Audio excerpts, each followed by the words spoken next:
So, although we are not following the flow of the weekly parashiyot, it really wasn't the purpose of this particular series. My ultimate goal was to analyze different aspects of.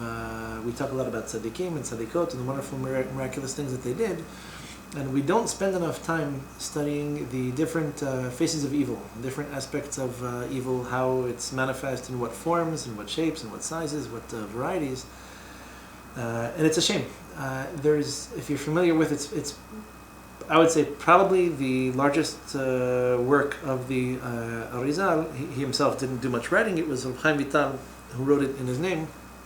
But the book Eitz Chaim is a large, basically three-part work in which Rav Chaim Vital describes and in very intricate detail the general features of the creation of the world, the importance of the mitzvot and kavanot, and how these things all mesh into the purpose behind this creation. Part number 2 is about the anatomy, let's say, the topography, the geography of the universes or the worlds, if you will, in the realm of Kedusha. And there's an entire third part of the Sefer that's devoted to the anatomy, if you will, the function, the physiology of the worlds associated with Tum'ah. You would think it's basically the same, but it's very important to understand how these things work. This would be the equivalent, at least in medical terms, of studying biology in general or nutrition in general and having no understanding of pathology. Don't know why things go wrong or what makes them get worse or what makes them get better.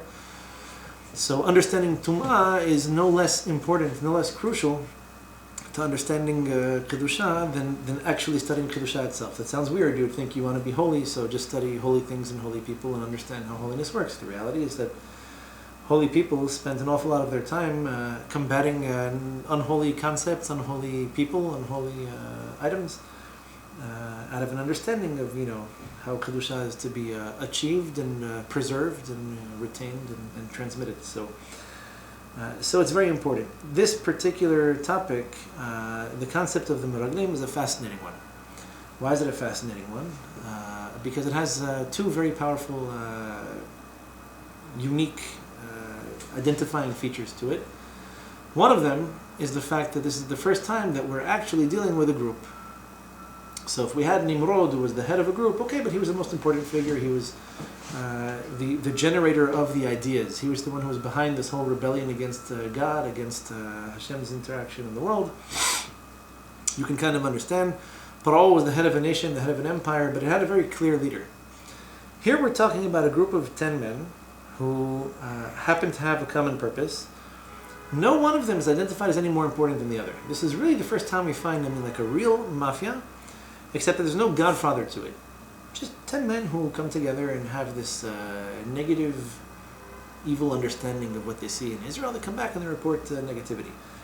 Salient feature number 2 is that it happens to be from the Meraglim that we learn of the concept of a minyan. Right? When Hashem tells Moshe, after they come back and they give their negative report, Ad matai la'ida hara'ah hazot. From here, the Gemara teaches us, Ida means 10 people. You have at least 10 people. So, Birov Am ve'Ida, wherever you find reference to an Ida in general, Adat, Bnei Israel, we're always talking about at least a minyan.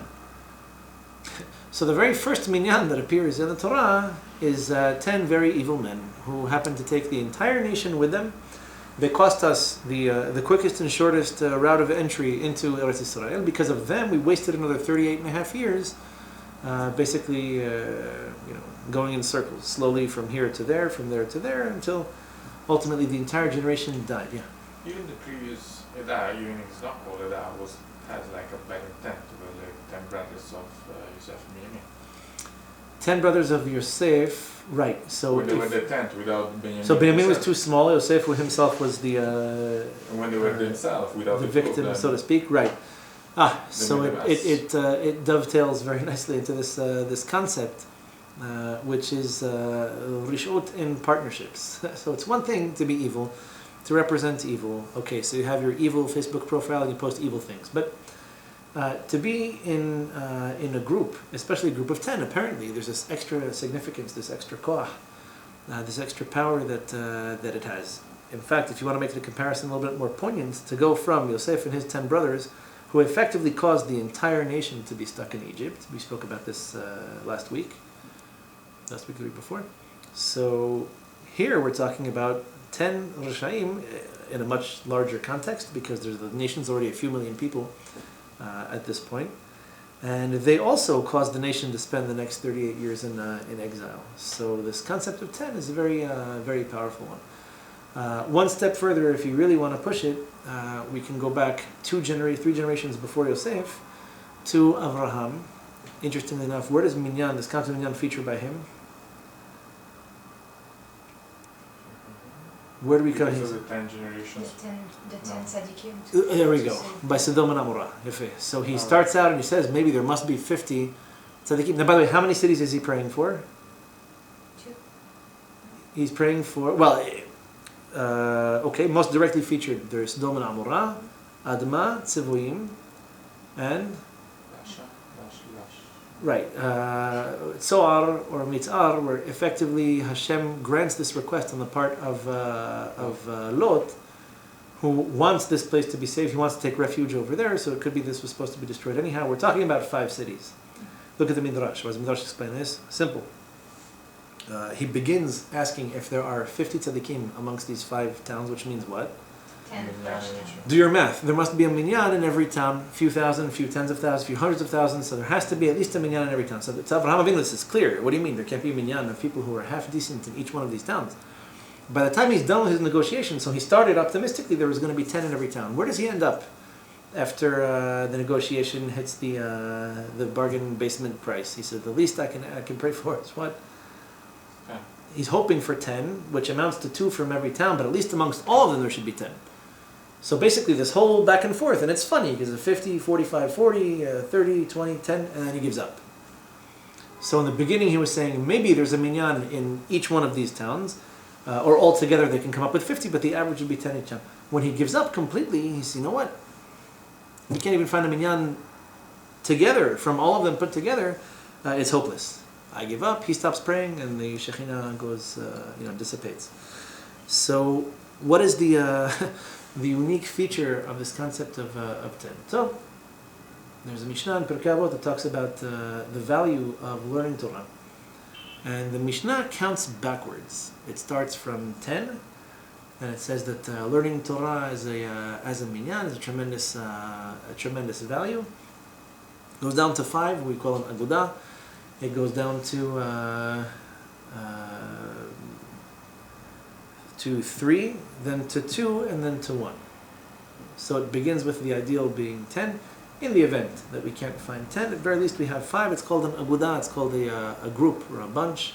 Agudat Ezov. We learned from here. There's 5 branches of hyssop of Ezov that we're supposed to zatar, that we're supposed to put together for the when they touch the blood of the Pesach on the doorposts. From here, even if you can't find 5, at least you find 3. So Elohim Mitzav Ba'alat El is where we learn by the 10.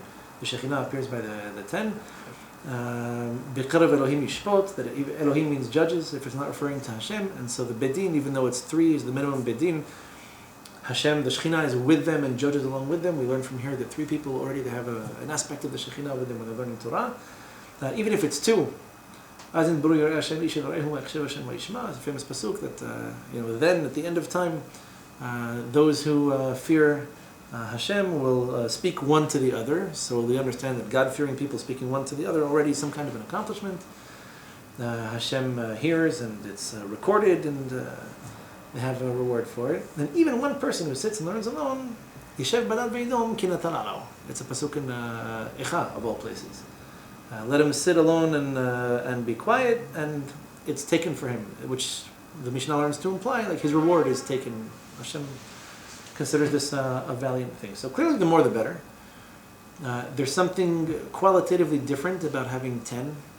We signify this in tefillah by omitting certain portions of tefillah, the Kaddish, the Kedusha, Baruch Hu, Qur'at Torah, for example, if we don't have 10, as if to imply on our part, there's a level of kedusha that we haven't reached, and so therefore we're not entitled to. We don't have access to these particular aspects of kedusha. We don't have the strength to do what these tefillot or what these particular rituals are meant to do.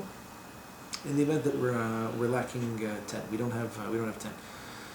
Also interesting to note that once this group of 10 comes into the picture, and this is the same is true by Yosef, or by the imaginary tzaddikim Abraham was hoping actually existed, none of Yosef's brothers, they made efforts before they came together and decided to sell him, but once you have 10, all of a sudden the names become less important. We know who Yosef's brothers are, but it's not like one of them was presiding over the others. This is what the Torah tells us. So it can't be a crucial detail of this thing. When it comes to the Meraglim, do we know which one said to whom what and who convinced who to say what? No, all we know is, we know Kalev and Yoshua. They were the only two that were righteous. And the rest of them, it doesn't matter. It's a minyan. You have a minyan. What are you going to argue? You have Kalev and Yoshua are great, but compare them to the minyan. Why would I believe 2 over 10? So this idea of individuality, the individualism being lost, diluted to the point of non-importance, might be the advantage of the minyan. Once it's 10, really, it's not a question of someone presiding over everyone else. It's already a group that's big enough to dilute the importance of the individual. Hold on to that thought for just one second. So we have a minyan. Unfortunately, the 3 examples, Abraham was hoping for a positive example of a minyan. When it comes to Yosef, it was a bad example. The Midrash explains they came together, decided as 10 they're going to judge Yosef. He brings Lashon Hara, he creates hatred and animosity and jealousy amongst his brothers, so clearly the family would be better off without him. We should sell him, we don't have to kill him, but we should sell him, we should get rid of him. He's the most divisive individual in the family, and they come to this conclusion. They weren't idiots, they knew very well what they were doing. Not to say the judgment was justified, but at least that the logic behind it was such that everyone in the family agrees, except for him and his little brother, who cares, but that was the conclusion that they drew. The Meraglim manipulate the strength that they have as a minyan in order to sell their lies. And this is a very interesting thought. So the Midrash says, no, they come, and there's 10 of them, and they present their side of the story. But their side of the story, it's not perfect, it's not bulletproof, but they're basically presenting their ideas in unison, right? No one breaks rank, no one disrupts the propaganda. They all believe, they all concluded, and they all transmit to the nation, it's impossible. These people are giants, we're tiny, the fruits are big, the cities are big, the walls are big, there isn't a chance. And if you have to choose between 10 people and 2 people, who do you choose? You choose 10 people. Why? Because you've fallen into this trap. And the trap is that the truth is a democracy. Right? There's a referendum on the truth. If the majority of people believe something, probably it's true. It's tempting, right? Everyone believes this, why don't you? You need to go no further than current events if you want to appreciate this. One of the reasons why I wanted this particular topic discussed already before Purim, before Pesach. Look around you in the world today. Look at celebrities, look at actors and actresses, look at athletes, look at public performers, and even politicians, probably as good an example as any, of people who find it fashionable or politically expedient to side with the majority, which is the Arabs and their sympathizers, over Israel, because Israel is the minority. Right? The Jews have always been a minority, we're never a majority of the world. But this defective mentality of lots of people are saying it, so it must be true, is very pervasive. Right? I had recently the displeasure of reading and watching some of Alan Sorali, Mashmov Zichro. He's a unique imbecile. God didn't create too many people that stupid, but he happens to be mildly eloquent for an idiot. And the way he speaks, he makes these comments like, if everyone's always kicking your rear end, you must be wrong. It's one of his pearls of wisdom. So basically, if the Jews are despised everywhere they go, it's probably because they're wrong and they must have done something wrong and like they deserve it. Basically, he's justifying this. Just this past week, the Israeli ambassador to Sweden was on a radio program with a very liberal journalist who attacked him. So Don't you realize that the whole world understands what's going on in Israel? And he said, so you're being attacked and there is a rise in anti-Semitism, but why don't you guys get the message? Which is basically saying, if you're being attacked, you deserve it. And his response was, do you blame a woman who was raped for being raped? Is it her fault that she was attacked? And you're blaming us, the victims of anti-Semitism. Not only do people hate us, but it's our fault and we deserve it and we should accept it and do what you tell us to. That's the mentality of the abuser, basically. And he put it very nicely. So, a very interesting concept. Just because the majority happens to believe something means absolutely nothing. All it means is that the majority happens to believe something. That's the extent to which you can conclude from having heard lots of people say something. That's about it. Lots of people think this is the case. So lots of people think this is the case. It doesn't make me right. It doesn't make me wrong.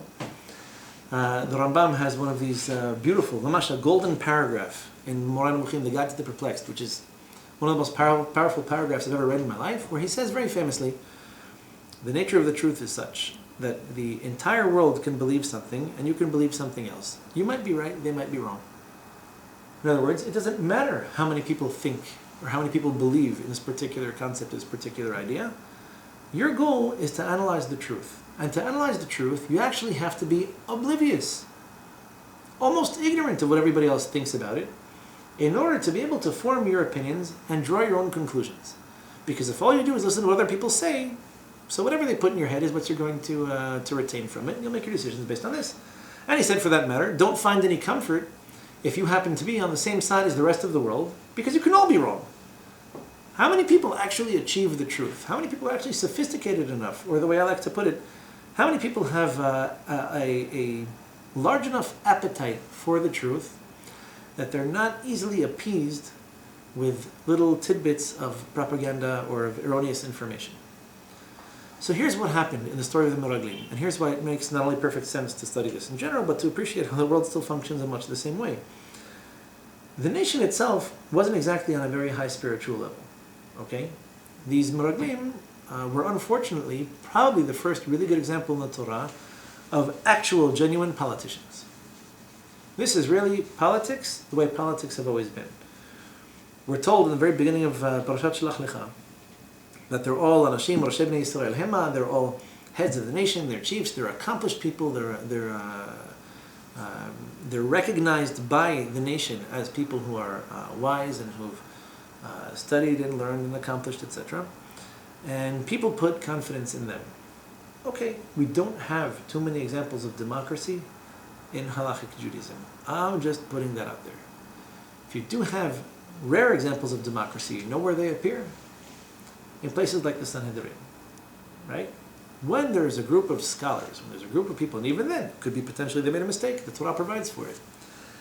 But normally, even though we have a group of judges, we have a panel of people who are knowledgeable, who are supposed to be analyzing the truth, who are supposed to be carefully cross-examining witnesses, etc., we do, generally speaking, hold by the majority, although with a couple of qualifications, a couple of caveats.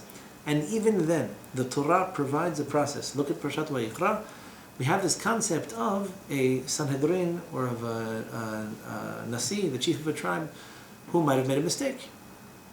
It could be they made a halachic ruling, and the Torah tells you, as important as it is to listen to people who are knowledgeable and experienced and wise, etc., it's possible they made a mistake.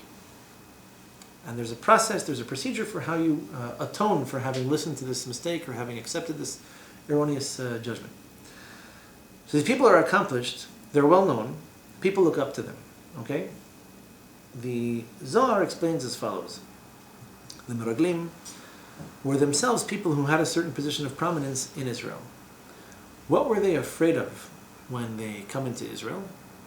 They were afraid that the position of prominence that they occupied in the Midbar was going to disappear, because the nation would reach a certain level at which they become a little bit less relevant. And so what does any good politician care about more than anything else? The retention of his or her own influence. This is what politics is really all about. There's some great expressions about this in English, but to put it politely, it's a prostitute's business. This is basically where people sell their ideas, sell their concepts, they sell their soul just to get votes, just to get popularity. And then they go on making whatever deals they have to make in order to stay in power, which is really all 99 out of 100 of them are really interested in doing. The honest ones generally get rejected early enough in their careers to do something productive with the rest of their lives. So Zohar explains. Basically, their goal, their objective was to retain their own pathetic personal prominence at the expense of the growth of the rest of the nation. Which doesn't sound any different from any politicians we have in the service of any country we know of today. In other words, if they had a position of prominence, what was their goal? None other than either advancing themselves or retarding the progress of the nation in order to preserve their prominence. This is the very definition of a Rasha. If you're looking for a litmus test, right, for a thermometer you can stick in the ear of someone and say, hey, is this person on a high spiritual level or a low one, a good influence or a bad one? The quickest way to find out is this. This individual interested in promoting his or her own power, importance, prominence, etc., or actually interested in helping other people for real. Quoted once the name of ShaBaSh, and we refer to this frequently. In his introduction to the Zohar Kadosh, he writes beautifully, this Pirush HaSulam, it's a very famous commentary on the Zohar, that if you reduce all of the lessons in the Talmud, in the Zohar, in the Midrashim, comes out plain and simple. The general definition of good is the desire to give. The general definition of tum'ah, or of evil, is to receive. So someone who's in a position of prominence, where he or she could theoretically be giving a lot and doing a lot to encourage other people to grow, the unfortunate byproduct of power and corruption are the desire to perpetuate your own power and corruption to the extent that you will withhold progress from other people. 10 men come together, they decide, you know what, we all have a common interest, and it's more direct and more common than that of the general nation. Plus, to be fair, the nation wasn't exactly on a very high level. All right, so instead of encouraging the nation, this is what Kalev and Yoshua do. This is black and white, this isn't Kabbalah, what I'm saying. Kalev and Yoshua said, no, not true what these people are telling you, right? We can do it, we can achieve this, we can accomplish it. Here they are trying to inspire the people, trying to motivate them. I know it's a big deal. Sure, there are people there who are strong and powerful, and we can still beat them because Hashem promised it to us, and because we keep the Torah, we keep the mitzvot, and you'll see miraculous things will happen. It'd be more practical to believe what the Meraglim are telling you than to believe Hashem will do miracles for you, right? He'd already promised and he already told them, and they didn't care. Ironically, if you compare and contrast this with current events, you'll find that the news, 99 out of 100 stories, if you had to put them somewhere on a scale of positive to negative or happy to sad, where do you think most of the news go? You ever saw these bumper stickers of CNN, constantly negative news? So what do they show you in the news media? Let's just assume these are people who have a certain degree of power and influence over other people's minds. What they show you is terror, horror, natural disasters, explosions, political impasses. There are very few stories on the news that actually show you something positive and encouraging. Let me reveal to you a secret. If they were to show you positive, inspiring, and encouraging things, you might actually do positive and inspiring and encouraging things, then God forbid, you might actually have less time for the news. You might not watch or read as much of it. You might be making it yourself, in which case you'd be consuming less of it, and this is how they judge their success, by viewership. The Meraglim had a very, very easy story to sell. And it was the story of you and your own insecurities. So if the nation isn't convinced they can do this, how hard is it to convince them they can't do this? If the nation realizes they're not on a very high spiritual level, it's easier for you to say you're on a low level and you're going to stay there, than it is to say, I know now you're on a low level, just wait and see what you guys can do when you put your minds to it. Right? The easiest thing to do is to appeal to people's fears, to appeal to people's insecurities, to their doubts, to their anxieties. It's not healthier or more productive. It's the contrary. It's just a much easier story to sell than trying to convince people to do something they haven't yet done, they're not even sure they can do, something that requires them to overcome all of these seemingly insurmountable obstacles on their way to spiritual growth or on their way to spiritual success. So Kalev and Yoshua are the only two that have the courage to do this. And it's not like anybody listens to them, right? You're familiar with the story, right? The entire nation cries, tear their clothes and they start mourning. This is a disaster. We should go back to Egypt. What are we doing here? But that's just it. The Meraglim managed to convince the people of what they already knew inside them and what they wanted to hear, which was, we should go back to Egypt. So what's going back to Egypt mean? Simple. The Gemara says there's a beautiful expression about slaves in general and about Yitzhar Hara in particular. Avda behefkiruta nihaleh. Gemara's expression is a very deep statement about human psychology. Slaves are very comfortable in chaos, in abandonment, right? People who have no aspirations and aren't looking to go anywhere basically don't tend to organize themselves. They don't tend to plan things out. They don't tend to do things that might ultimately change their situation in life. People who are either slaves or have this slave mentality are perfectly content giving someone else the control, relinquishing control. Why would I make decisions for myself when the government can make them for me? Why would I fight for my own personal liberties when the reality is the government can provide certain things and politicians can represent me and make decisions on my behalf? And it's a very infantile mentality.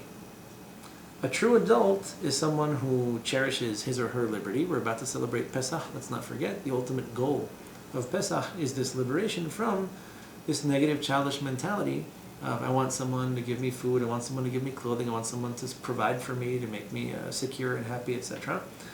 And Pesach is where we become a nation. We say, hey, guess what? We have mitzvot. We can do them when times are good, when times are bad. We have responsibilities. It doesn't matter necessarily if I understand everything or if I appreciate everything. My goal is to get up and do it.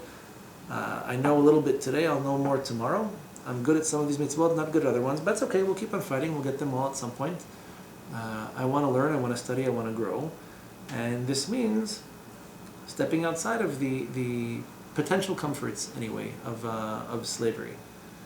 Very interesting thing that Ron Paul said when he parted from the U.S. Congress after 40-something years that he was a senator. What he basically said was that the way he characterizes this generation is as having a very, very diminished appetite for liberty. Very interesting. He said that his generation had grown up when they were young. They lived through or right after the Second World War. And they had ambition, they were motivated, they were inspired. So they got together and they started families, they built houses, they went and found themselves careers, and the society and the economy developed as a result. He said, today, if you ask your average person, are you willing to borrow money, take risks, own your own business, deal with the headaches of management, or just find yourself a simple job or live off of government benefits, whatever, you'd say, yeah, they'll probably tell you, sure, I'll take the easier way out.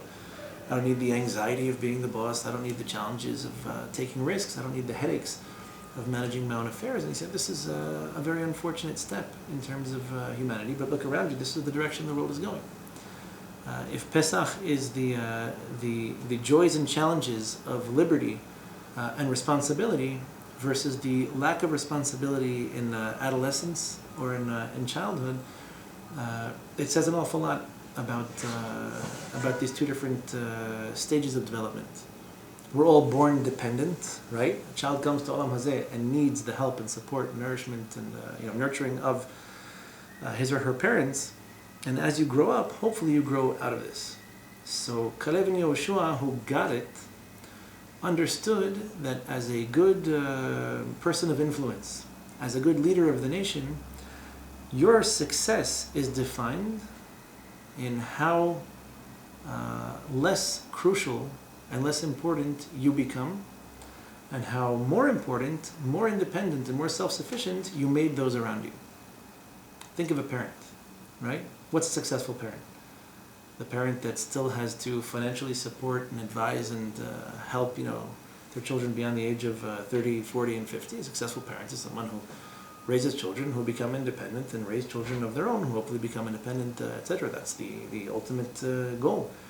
If you still need your father to pay your credit card bills beyond a certain age, so maybe everyone goes through difficult times, but that's not necessarily the ideal in education. I need to raise my kids not only to listen and to heed my advice. I need to raise them to make decisions for themselves, to become independent. I won't be here forever.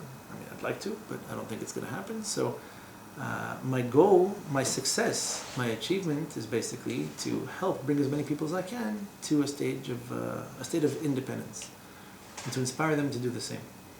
To clamp down on your children, or to hold on to your seat in the parliament or whatever it is basically antithetical to spiritual growth. It's antithetical to intellect and a lot of other things.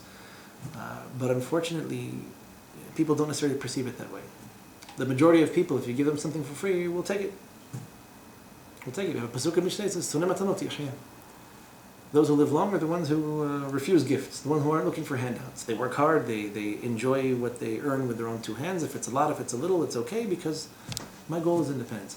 People do enjoy a little bit too much sometimes having someone else make decisions for them, having someone else take responsibility for them, and it's an unfortunate thing. I'll tell you a funny story with this. We'll take a break. Before I met my wife, I went out with another woman, Ba'avonotai harabim. I dated another girl, and a very fine woman from a fine family, and ironically, recently her name came up somehow. It turns out she lives in New York now. Okay, didn't know. So I was a little bit troubled. We went out maybe 6 or 7 times. Starting to gel as a relationship. Yeah. 6 or 7 times. Yeah, it was like it was that difficult for me, right? It was that difficult for me to actually put my finger on it. Felt like something wasn't really there, but I couldn't tell what it was. So I did what your average yeshiva guy would do. I booked some time with Rosh Yeshiva. I said, I need your advice on something. Okay, sure, no problem. Let's talk tomorrow after my last shiur. I said, okay, fine. So I came downstairs and how can I help you? So I said, going out with this girl. Oh, Baruch Hashem, going out with this girl. No. Sounds like a good situation. So you're happy, you're enthusiastic about it? I said, no, I don't know. I've got this feeling, not so sure, or whatever. So he says to me, oh, it's one of those talks. Let me explain something to you. This is a policy that I have. I don't give advice. There's a period. I'm not in the business of giving advice. Not for money, not for respect, not for anything. I just don't give it. He said, I'll tell you why. Number one, most people just ignore it anyway. You're just wasting my time. I'll tell you what I think, and you're not going to do it. You're going to do something else, whatever you feel like, whatever someone else tells you, I don't know. Second of all, he says, even if I give you advice, you're going to take credit for all of your success, and if you fail, you're going to blame me. This is a pure liability. You're probably not going to accept my advice. Even if you do, you only accept some of it. You're never going to give me the credit for this decision, and even if you do give me credit for the decision, it's only to blame me for what went wrong and what didn't work out, rather than to do what you should have. So his point, and he made it very emphatically because he repeated this a few times. He said, "I'm going to reveal a secret to you. Everyone you know is going to tell you what I was telling him. This guy from the yeshiva set me up, and it's like the sister of another guy from the yeshiva who already left. Wonderful family. He tells how great she is, how wonderful she is, great midot. Okay." He said, all these people, the day after the chuppah, they disappear. They are no longer function in your decisions, and they're already there. They got you to do what they wanted to convince you to do. And the following day, it's between you, her, and the Rabbanut. If you feel comfortable with it, go ahead, because you're the one who's going to handle all the consequences. If you don't feel comfortable with it, don't go ahead, because you're the one who's going to handle all the consequences. And he said, this is a secret of life. With, responsibility, he said, you have consequences. And with consequences come responsibility. When you assume the consequences for a particular action or decision or non-decision, you have the right and the authority to take more of the responsibility and take more of the leadership of it. When you're not the one dealing with the consequences, he said, you're ineligible, invalid to give advice on the topic, because at the end of the day, you're not the one who has to deal with the consequences. He said, if I were a prophet, I probably still wouldn't tell you what to do. This was actually a very consistent That's direction. the whole purpose of any sort of advice, because 99% of the case when you get an advice, the person is not getting consequences anyway. So what's the point? So Sabato said the real secret behind giving advice is to help you make the right decision based on what you know, based on what you want, and based on where you'd like to go. Not me making the decision for you. This is why, incidentally, He despised the concept of going to a supposed Kabbalist or a rabbi, a Rebbe, Hasidish, whatever, and having him or her make a decision, a tzaddiket or a tzaddik, doesn't matter, having these people make a decision for you. He said it's the most, in his words, the most idiotic, spiritually counterproductive thing you can do. He didn't mince words, Rav Sabato. He wasn't the type to coat things in chocolate. And this is what he said. Even if I were a Navi, and I could tell you that your neshama is perfectly complementary and supplementary to this woman's neshama, it still might not work out, because you might not be maximizing your neshama's potential, she might not be maximizing hers, you guys might end up fighting, you might pull in one direction or the other, you might be here and she's there, then she'll be here and you're there. He said it's pointless. If the purpose of life were to do nothing but what other people tell you, you would be a slave. And that's exactly what the Gemara tells you not to do. So he said, and it's happened on more than one occasion, where he can see something clearly as if it's written on the wall, and he'll still refuse to give you advice. Because the point of being in a position, in an educational capacity, is to help you make better decisions for yourself. Not to make the decisions for you, help you make better decisions for yourself. How do you do this? How do you achieve this? Part of it is analyzing other people's decisions and the successes and failures that came from them. Part of it is teaching